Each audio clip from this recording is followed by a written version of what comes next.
So if you'd like, the handouts are on the table and they're alphabetical. Thank you. So we'll be going from A to F, and so you may want to fold those accordingly. So each page, each section is a section unto itself. So.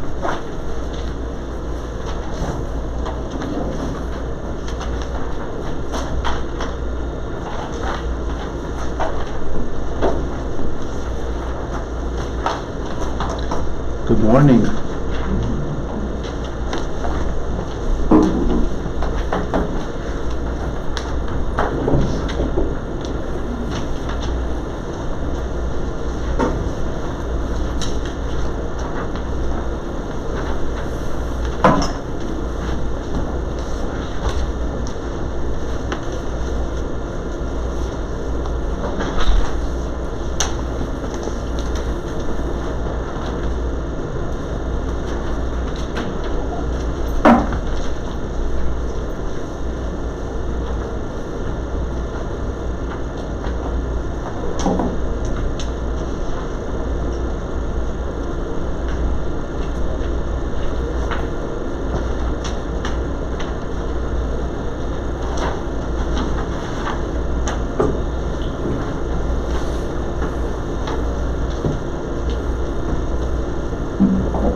Oh, sure, sorry there. Went to Rosa Parks and realized it was here, not there. I will. Okay, thank you. Thank you. I don't know why, because it was a poly class, so I just assumed it was at Rosa Parks, and then I have to check myself. Yeah.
Compliance is very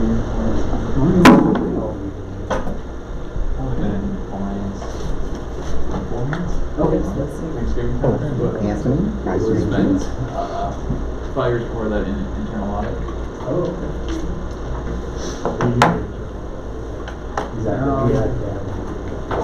It's a lot less financial stuff than you think. It's mostly like ethics stuff. No, it's mostly processes. Yeah, so the clinical, the IT. Oh, excellent. Process optimization. Yeah, kind of. Like, something wrong with this process, how you make it. yeah, either somebody says this process is not working, or we define this process and this is how we're doing it. It's going to give it, and I take a look. Gotcha. And let's see if it actually is. Yeah. What about you? I was working internal medicine and the program. Slowly different than what I do. Very different. Very different. Oh, yes. I have to have fun and take notes. You do.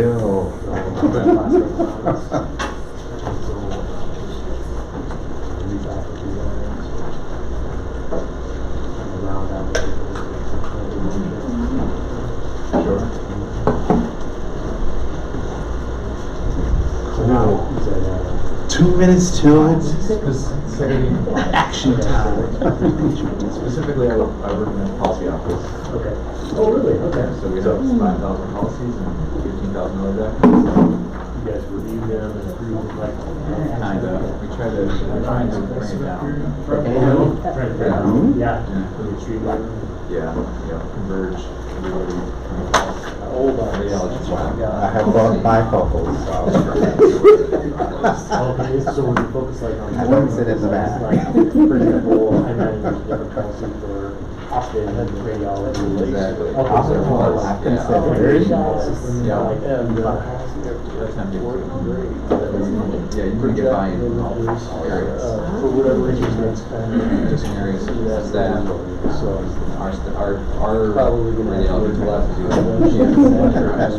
that. Tell me that's just part of getting I know. It's out there. Yep. My softball in the summer, but We're doing a little bit down of to contacts.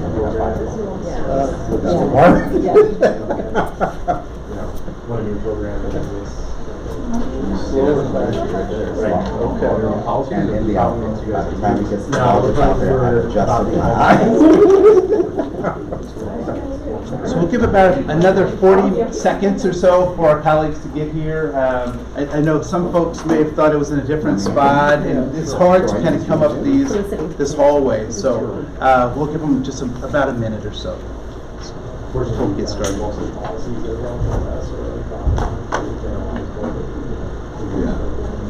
So you actually need very little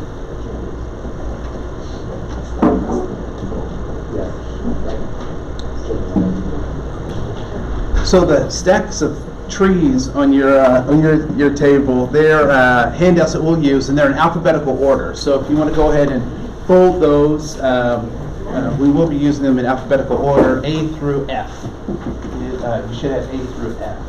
And so we'll start with A, and we'll move through those. And the letters are at the top right corner. I see many people have done their civic duty already this morning. We can't wait till lunchtime to participate in this great democracy. So excited for that opportunity.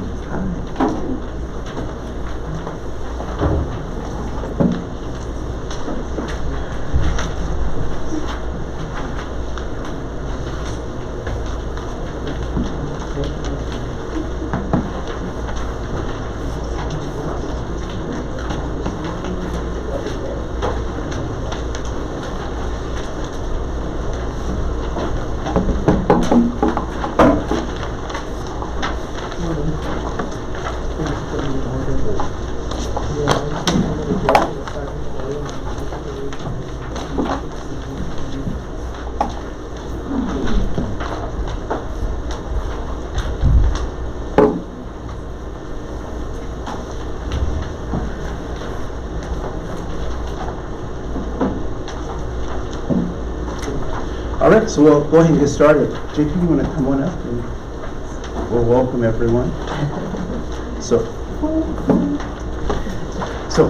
My name is Andre Koen, and I am the program director for the Office of Diversity and Inclusion. And I'm JP Fan from Workforce Learning, senior instructional designer.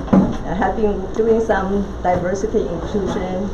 And by the way, this is our first launch, but we had a pilot run. We had all the stuff we are going to cover today.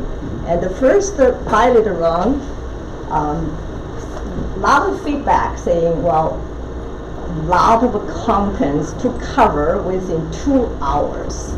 So we will have videos, scenarios, information to share. So sometimes if there's a time constraint, we probably won't share, let's say, videos. And we will send you the link at the end of the class if we couldn't do that. yeah. Go ahead.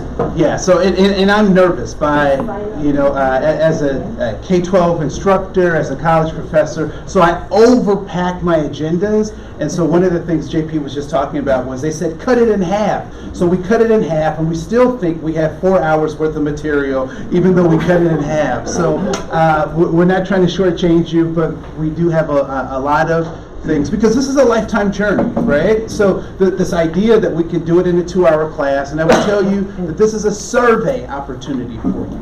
This is a launching point for your leadership around inclusive leadership. And so I can't guarantee that you'll walk away and be able to have a certificate that says, I am now certified. But we will give you some principles and some ways of thinking that we hope will encourage you to think and behave differently. Because if we're not changing our behavior, then what are we doing, right? So with that, let's start with just kind of an introductory activity. So if you'll go open up your I was going to say slide A, right? If you just open up slide A, and what I'd like for you to do is, there are markers on the table. What I'd like for you to do is to draw 3 circles. I want you to draw 3 circles, and in each of those circles, I want you to put one thing that you value. One thing that you value in each of those circles. So on the open space on the page, right, draw 3 circles, one thing that you value in each of those circles. It could be a person, it could be a place, it could be a thing. What's one thing that you value? And place one of those in each of the circles. It could be a concept like justice or freedom. It could be a place like Bemidji or Belize. One thing that you value in each one of those.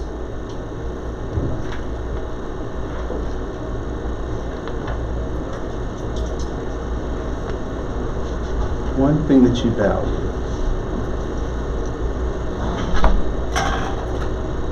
All right. So it looks like folks have, if not 2, they have all 3. It looks like the majority of folks have all 3. So we'll move to our next level of the activity. What I want you to do is I want you to find people who have similar things or things that you agree with on their paper.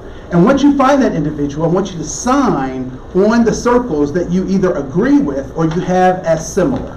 All right? What you agree with or you have as similar. So if someone has dad and someone else has family, that's similar, right?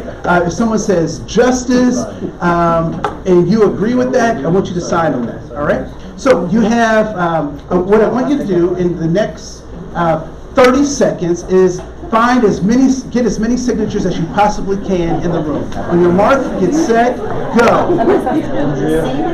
If we have the same. Oh, I do. We have the same.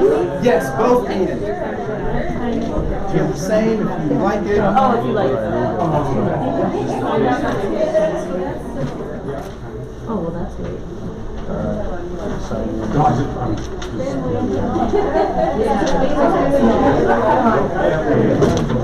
Thank you. Thank you.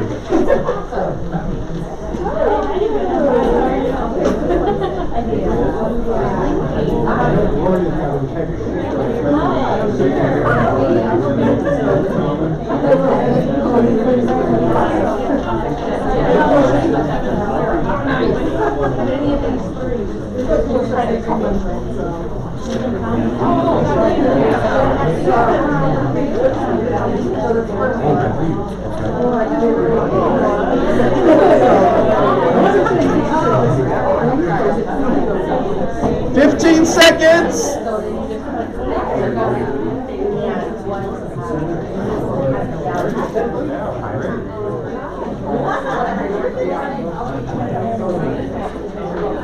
Five, 4, 3, 2, 1,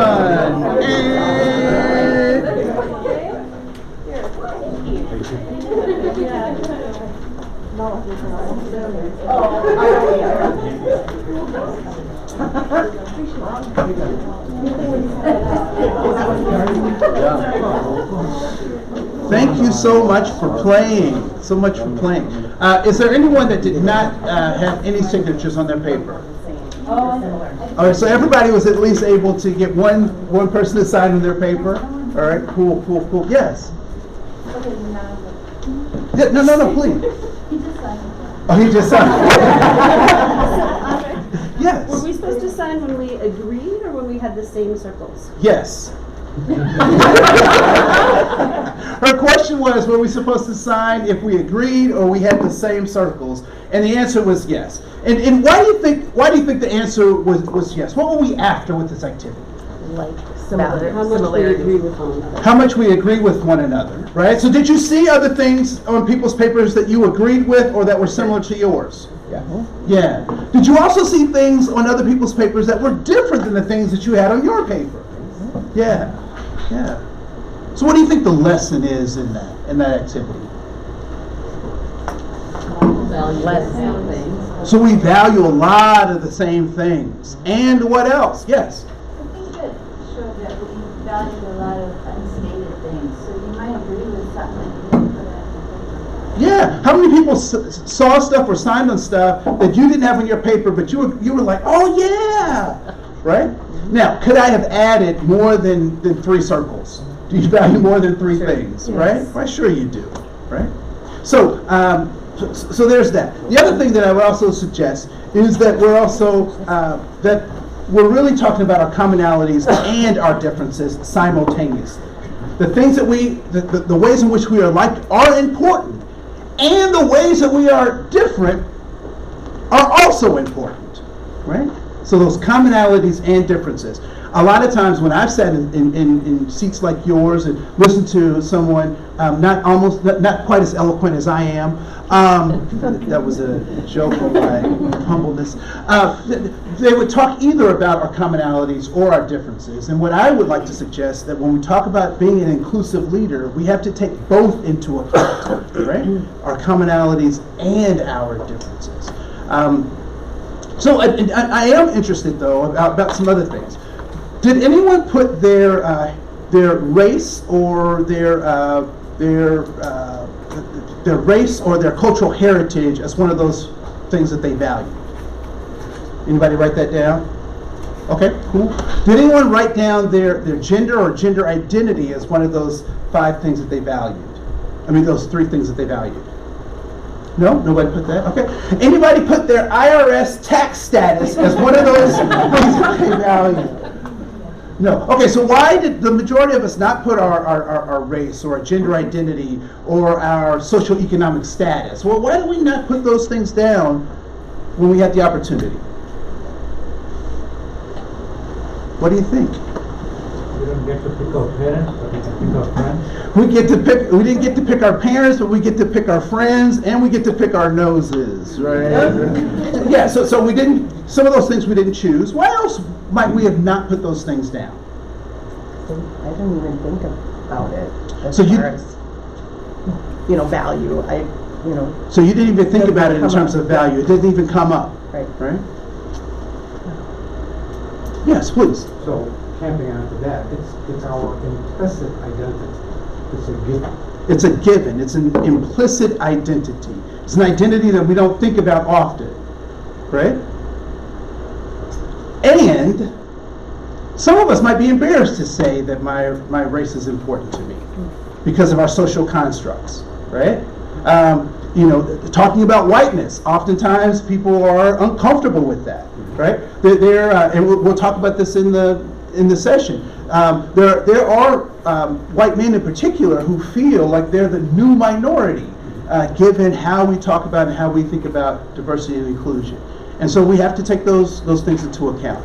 What I would suggest, though, is something much more simpler. That those things, our socioeconomic status, our race, or our heritage, or our socioeconomic, where we are on that ladder, is less important than the types of things that we wrote down. That those are the primary things, and those other things become secondary. They are important, but I would suggest that they're probably less important than those primary things that you put down on your paper. All right. So I want to welcome you to the class. JP, I forgot where I am in our outline, so come save me, and we'll move on. So there are 5. So there are 5 traits of inclusive leadership. Your handout will cover each one of those. So letter A is kind of our introduction, the top 5, which is this inclusive mindset, cultural competence, and agility. greater adaptability, being aware of unconscious bias, and creating a sense of belonging. So by the end of the program, you will be able to define what an inclusive leader is, given Mayo's definition of inclusive leadership. Describe the 5 qualities and traits, identify the differences between inclusive leaders and exclusive leaders, and apply some of the best practices of inclusive leaders in your daily work. So we'll give you some practical tools on how to roll this out. All right? So on letter A in your pamphlet, it's supposed to be blacked out, but it's all good. What I'd like you to do just really quickly, and you can see this right up on the screen, the difference between diversity and inclusion. And so when you look at these shapes, what do you think is the difference between diversity and inclusion? What comes to mind as you look at that? Diversity is distinct, inclusion is integrated. Okay, so diversity is distinct and inclusion is integrated. Yes? I was going to say that diversity, we have all the pieces, but in inclusion, the pieces are all put together. All right. So in inclusion, all the pieces are put together. I hope you don't mind that I repeat people, because I want to make sure that everyone hears what we're saying. What else do you notice? Yes? I was going to say individuality as opposed to like a team. Okay. Individuality as opposed to a team. There was someone else breathed.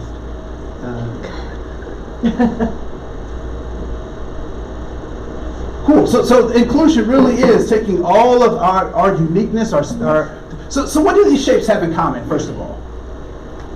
They're all geometric shapes. They're all geometric shapes, right? So they have some commonalities and they have some differences. And then when we maximize those commonalities and differences, we can come up with some incredible things, right?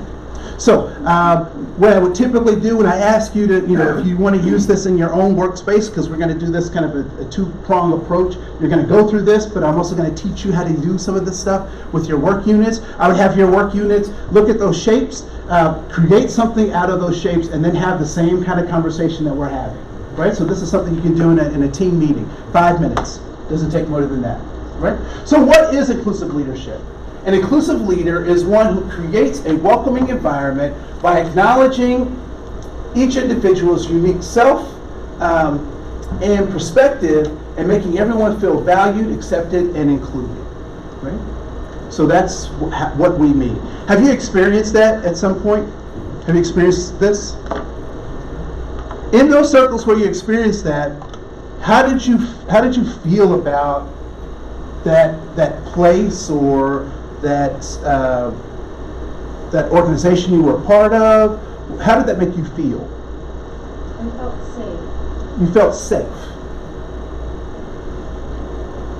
Other folks, how did that make you feel when you experienced those things? You felt you were heard. You felt heard. You felt safe. You felt heard. You felt welcome. So we're going to dive deeper into some of those feelings, because feelings are important. They fuel us in our endeavors. So the difference between diversity and inclusion is diversity is about counting numbers, and inclusive is about how do we maximize each person's contribution. Right? So simply it's those two things, and you can read more about this in your handout as well as in the presentation. So we're going to play a short video. I am going to say, let's skip this one. We'll jump to the next topic. We will send you the link for sure. We have more video to share. We're supposed to cover the introduction in 10 minutes, so we passed that. Sorry. Okay, so I'm going to jump in. Yeah. Okay. With inclusive mindset, we have mentioned we are going to cover there's 5 leadership features. Now, to start with the first one, inclusive mindset. Now we'll start with a scenario. So on your brochure B and on page 3, I want you at the table. Now go through this scenario first, and then I'll ask a couple questions, I'll post the questions here. Go through this scenario first on your page 3 table, the brochure B, page 3. We have 3 minutes.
Now, try to think about those 3 questions. Now, the first one, or maybe a table, give you just 1 minute. Talk about what are the major root causes leading to the female manager quitting. Pretty obvious stuff, right? What is lacking in that working environment? And the third one, what kind of a leadership style was adopted by the supervisor? So let's come to the first one, obvious answer. What is the major cause? Different leadership. Different leadership style. Yeah. She doesn't feel she has any authority. Yes. Can't make any decisions. Does she? Yeah.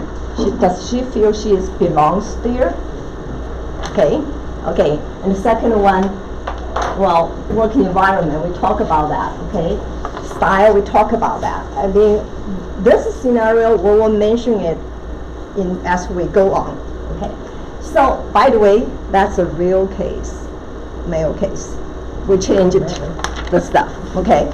Now, just by looking at those pictures, what I'm going to talk about, look at those. The work environment, reality. We have 4 generations working on the same space, right? We have people with disabilities coming to the workforce with more accommodation to participate. And we have veterans coming back to work, right? As reality. Now, another question for everybody. There are tons of articles, researches about today's workforce. Now, if I ask you, tell me, what is the major features of today's workforce? Can you give me something? Tell me something, 1 or 2 or 3. Age difference, yeah. What else? What do the people, the employee want at Oakland? Flexibility. Flexibility, great, because they want what? Why flexibility? One thing we want to know this, flexibility is really related to work-life balance. So we call it, today's management of flexibility is not just an option, it's this must given. If you want to retain talents, attract them, and keep them here, flexibility is a big deal. What's the second one? Anyone else? How about fairness? Sorry. Autonomy? Yes. Now, today's workforce wants to work for organizations that provides them the opportunity to work, let's say, mobility. Work can be done anywhere, anytime, through anywhere, smart devices. Okay? And also, the employee wants career development, right?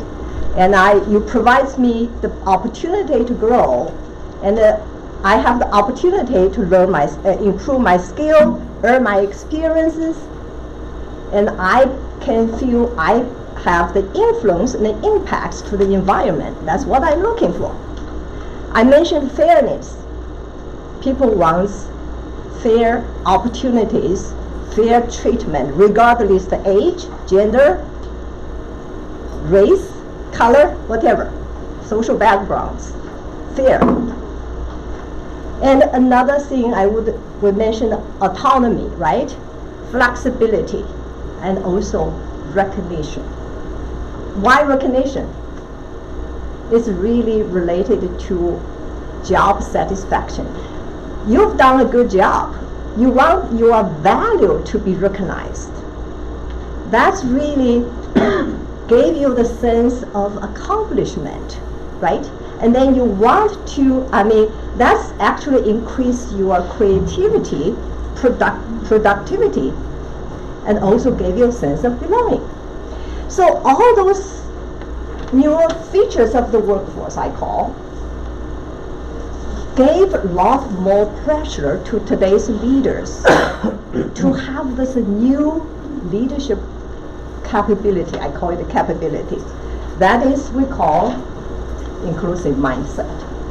Now, brief definition is really collaborative thinking, and that led them to be able to open to ideas, perspective, and also let them to be flexible in their leadership styles. Now, people say, well, yeah, inclusive mindset, I know that, okay? Now, those are the major components if you want to be have an inclusive mindset. I'm going to go into detail of each one. The first one is you have to understand the new business context, which I will go in detail. And then also believe everyone is unique and should be a valued partner. Well, actually, it's easy to say. I know, well, I believe you, I do value you, but you must have this big picture, understand the whole situation, then your action, your behavior, leadership behavior will follow. The second one is must have vested interest in employees' well-being, some compassion there. And last one is engage your hands, intentional efforts to do something, to include everyone. And I also like the last phrase there, develop people through work. Okay, let's get to the details. The first one, I would say how to become, just now I was talking about this one, engage your mind, how engage your head, engage your heart, engage your hand. And we'll go into each one in details. So when I talk about understand the new business context, what I'm talking about here, must understand the 4 global megatrends that are reshaping the environment and also influence the business priorities.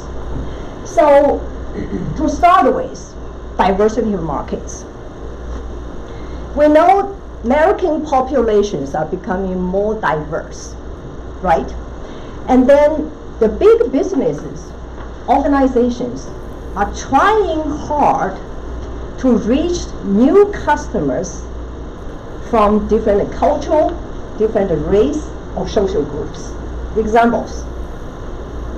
Target has been doing pretty well in comparison in retail industry, right?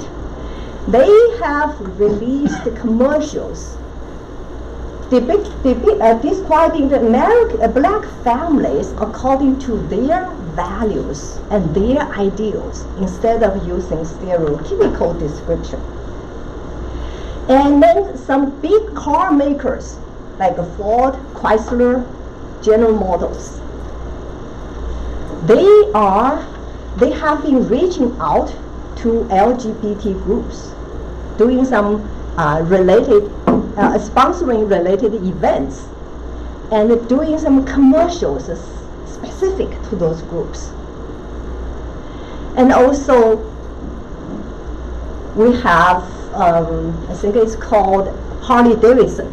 It's doing advertising, reaching women, creating classes to teach women how to use their products. Okay, what they are doing there? They are trying every effort to reach those new customers in different sectors. Now, diversity of customer needs. Well, today, any business who wants to win has to know how to meet customer needs. You have to tailor your products and services to what the customers looking for. A good example is you heard about last October, Nordstrom opened they call the flagship store in Manhattan, New York. It's a huge store, occupies 7th floor. I think its total is 320,000 square footage. Okay, huge one. Well, it sells all the commodities traditional store has offered, but it has more. It has a complete, they call a suite of services. To start with, they offer 24/7 online order pickup. Anytime you order midnight, you go there and pick it up. And then they have clothes alteration service. You like the style, size is too big, well, they can do it for you.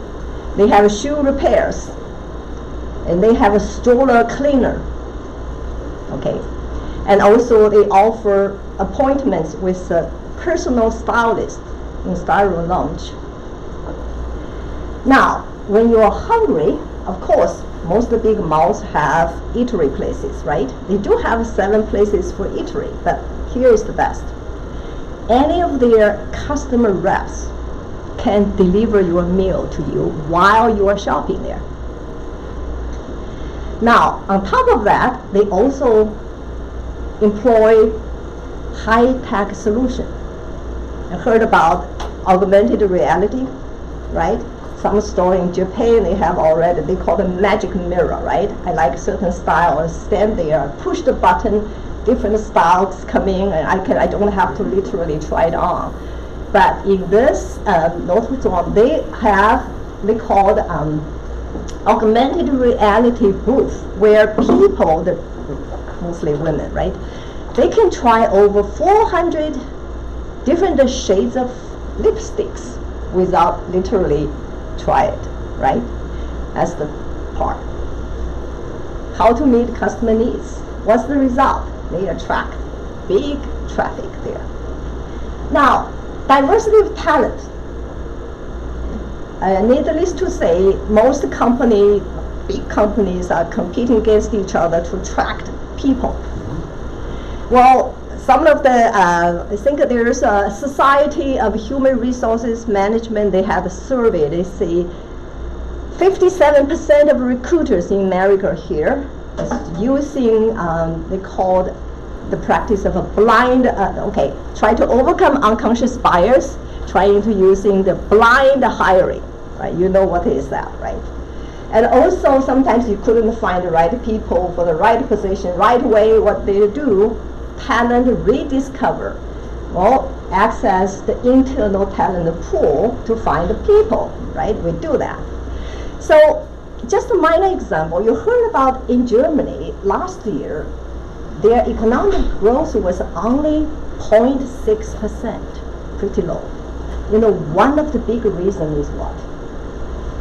They have a huge problem of insufficient skilled workers. They just couldn't find it. And they have they hire people from outside countries. It's still far from enough.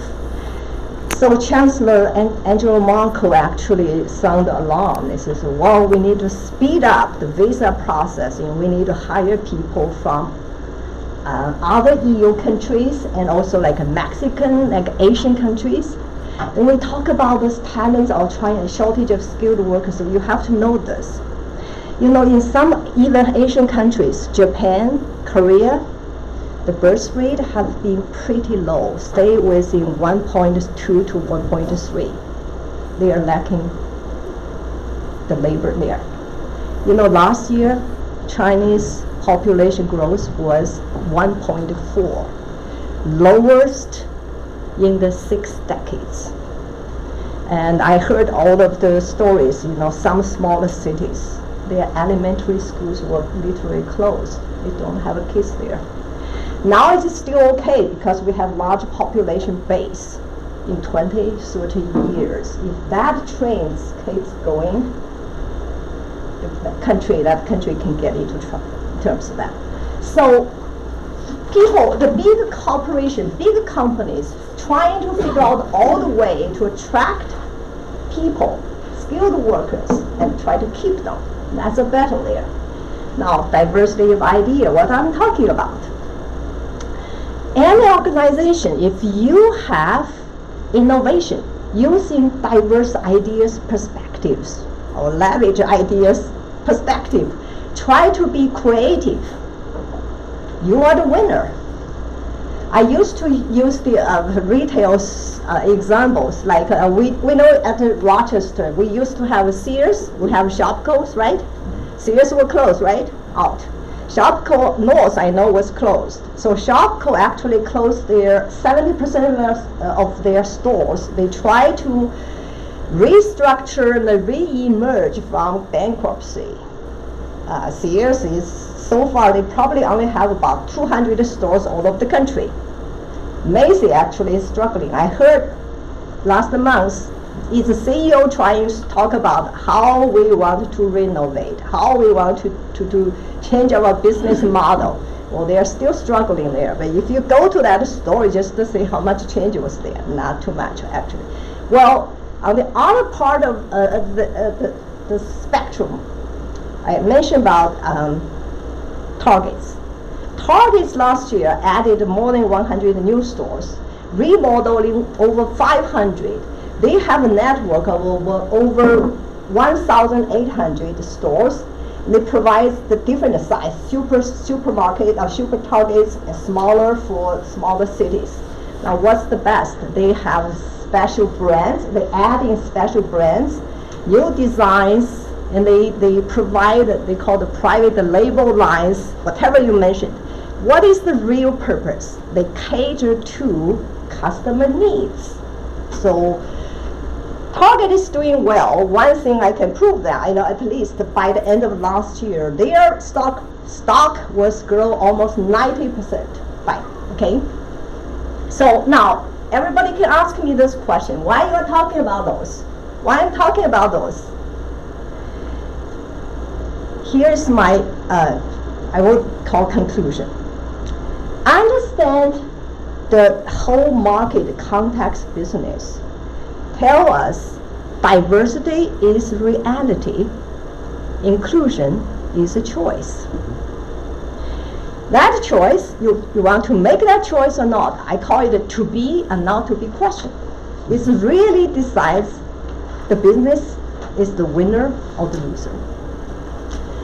Now, the second one, engage your heart. You can watch my time. So what I'm talking about, when you want to be inclusive leaders, one thing is really you need compassion. Here the compassion I'm talking about is much more than just the kindness and altruism. It's really you treat view your employee as a valuable, responsible, and capable people. Now, some specific situations. We know diversity really brings a lot of a business edge to the corporations. At the same time, they do bring a lot of challenges for the leaders, for everybody, a lot of times. Examples. So employee and the leaders can become really frustrated when the communication becomes difficult. And also we know when social styles do not mingle with the corporate culture. And also we know different cultures can be more or less deferential to authority. And some have a high and low degree of autonomy at work. Let me give you some examples. You heard about those actually I think at Mayo Clinic in research area, we have more team, we call them global team, right? People from quite different cultures. You heard us, people might mention, at our team meetings, some culture ended up talking most of the time. Some culture are quiet. They don't seem to participate much. There's a lot of reasons inside that, right? A lot of cultural combination reasons. Some just want to prepare their thoughts. Some want to compare their notes with their peers. Some just was not sure, okay, should I interrupt while they are talking, right? So when we're tracing back to all those things, I don't know if this is a good one to illustrate the point. You heard about this in, we call the Western cultures. They say in like Australia, Israel, Netherlands, and some other, we call the Scandinavia countries. Kids at the very young age were taught that they should treat the person in charge. The person in charge, by the way, can be their parents, teachers, even their boss. Treat them as facilitators among the equals. So in those cultures, it's quite okay if they disagree or even challenge the person in charge. Well, on the other hand, in some we call Eastern cultures like India, China, Japan, Korea, those countries, children learn from very young age. You should defer to, we call people who are senior to you or people in charge. So in those cultures, if you disagree or contradict or challenge the person in charge, it's really considered a bad behavior. It's really inappropriate. So when people mingle from different cultural mingle together, there are some of those elements can interfere. But another interesting thing, now in terms of handling, we all come from same culture, right? I mean, in this country. Now in dealing with how to handle like negative feedback at the workplace, there's research. They say certain people, they say people from New York are most direct, and the people from some southern states are least direct. An example is, say, if a person from Georgia is managing a person from New York, he and she can have very strong cultural shock. Interesting, right? So a lot of subtlety, a lot of cultural elements. Well, I talk about this, and I don't have a big solution right now, but here's what I want to share with you. The English translator and, Tibetan scholar, and also the English translator to Dalai Lama, he defined as compassionate leadership in this way, composed of 3 elements. Affective aspects. I understand your problem. Start with cognitive aspects. Cognitive aspects. I understand your problem. Affective aspects. I feel what you feel. Motivational aspects. I want to help you to get out of the situation. That's called compassionate leadership. So just the 3 things. Listen, understand, read their emotions, understand their emotions, don't rush to judgments, and think positive. That's what I call compassion, or engage your heart. The time? Yeah. Well, I still have the last one. I'm quickly going to 2 minutes, okay? So how to engage your hands? Really big thing. Just to say, focus is, why sometimes some employees do not have high productivity. some people was just don't want to speak out their mind. That one of the things the study find out is there's a called micromanagement style, which is most common style, not just in this country, all over the world. So just quick example is some leaders just want to be in the beginning, the middle, and the center. They want to you have to get permission from me for every steps you take. You have to CC me for all the stuff. I want to know every details, right? Don't do that. Some suggesting there in your brochure, because of time concern, I would just stop here. And I really love this one, quotes. Surround yourself with the best people you can find. Delegate authority. Don't interfere as long as the policy, well, that's from Ronald Reagan, right? And that's the one I mentioned, last part. The real management is developing people through work. We do have this, I don't think so. So we'll pass that. So on each of your handouts, you will see a QR code, and so those are videos. The videos that we're going to show here, you can get those videos right there from the QR code. You have to have a scanner app on your phone to be able to access those videos, but the videos are available to you. And so one of the things I want to say is, JP, thank you for leading us into this part around this idea of cultural competence, which is letter C in your handout. Because it is about your hands. It's about what you do with the knowledge that you have, right? And so, what does eye contact mean?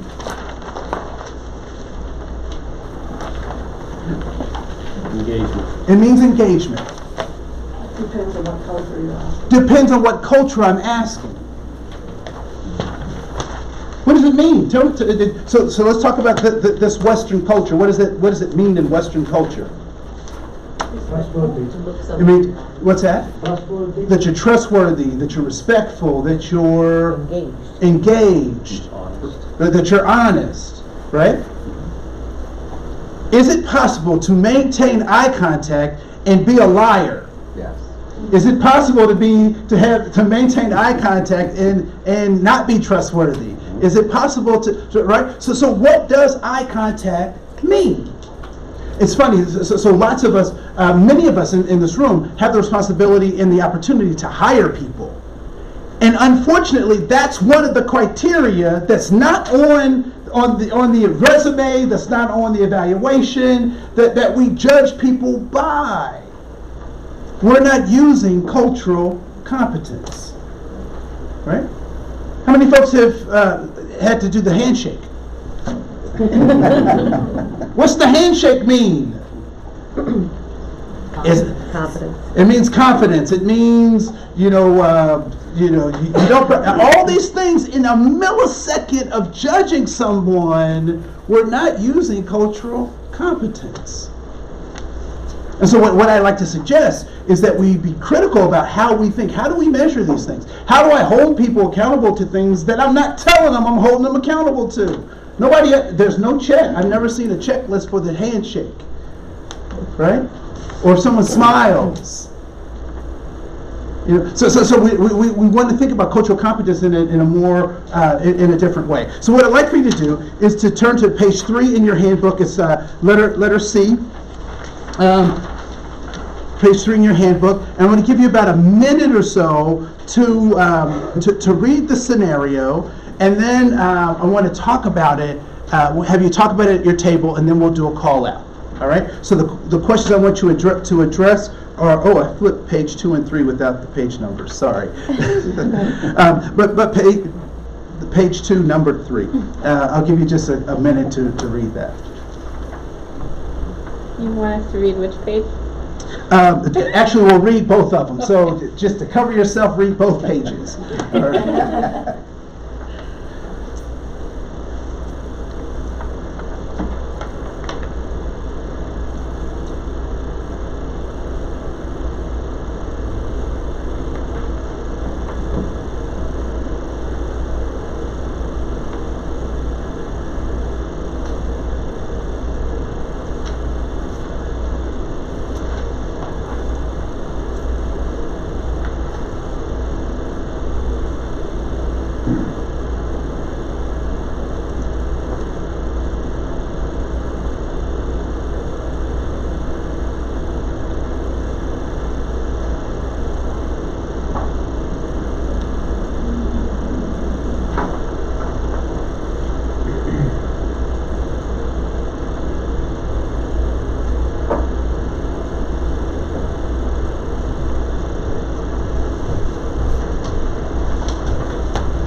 All right, I'll give about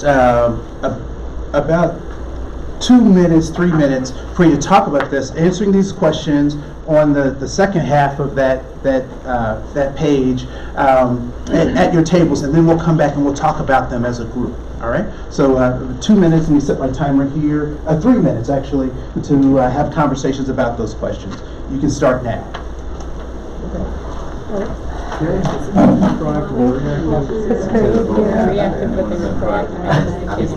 Yeah, they were reactive to the problem. Shared decision making. But proactive with solving it. Yeah. Also for the upcoming years.